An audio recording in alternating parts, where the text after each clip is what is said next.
Hi friends, welcome to Aruna moral stories. Friends, మీరంతా ఎలా ఉన్నారు? నేనైతే చాలా చాలా బాగున్నాను. మీకోసం మరొక మంచి స్టోరీతో వచ్చేసాను. మరి స్టోరీలోకి వెళ్ళిపోదామా? అనగనగా ఒక పావురం కుటుంబం ఒక చెట్టు పైన జీవిస్తుంది.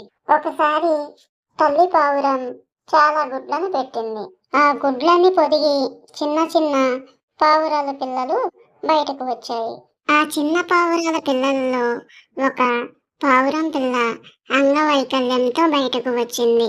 తల్లి పావురం ఆ పిల్లని చాలా ప్రేమగా జాగ్రత్తగా చూసుకునేది. వైకల్యంతో ఉన్న ఆ పిల్ల ఏ రోజు బాధపడలేదు.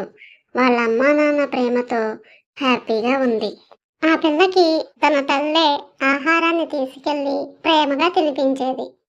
ఒకరోజు అనుకోకుండా అడవికి నిప్పు అంటుకుంది. ఆ నిప్పు త్వరగా అడవంతా అలుముకోసాగింది.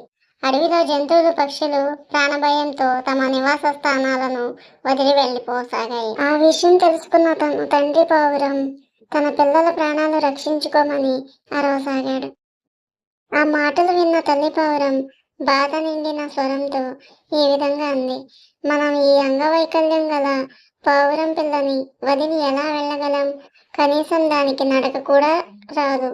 అలా అని ఆ తల్లి పావురం బాధపడింది. తల్లి పావురం తండ్రి పావురం ఆ పిల్లతో పాటు అక్కడే ఉండాలని నిర్ణయించుకున్నాయి. తన తల్లిదండ్రుల బాధ చూసిన ఆ చిన్న పావురం మనస్ఫూర్తిగా దేవుణ్ణి ఈ విధంగా ప్రార్థించింది. ఓ భగవంతుడా, దయచేసి అడవిలో రాజుకున్న నిప్పును చల్లార్చి అన్ని జంతువులను పక్షులను రక్షించు. చూడు, నా తల్లిదండ్రులు నా కోసం తమ ప్రాణాలను వదులుకోవడానికి సిద్ధపడి నా కోసం ఉన్నారు. మరి నీవు ఈ ప్రపంచానికే తండ్రివి. నా తల్లిదండ్రులు నాపై చూపిస్తున్నంత ప్రేమ నీకు నీ పిల్లలపైన లేదా?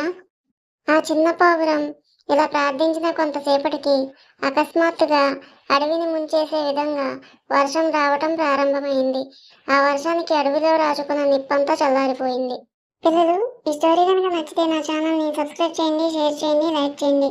మరొక మంచి స్టోరీతో రేపు కలుద్దాం. బాయ్.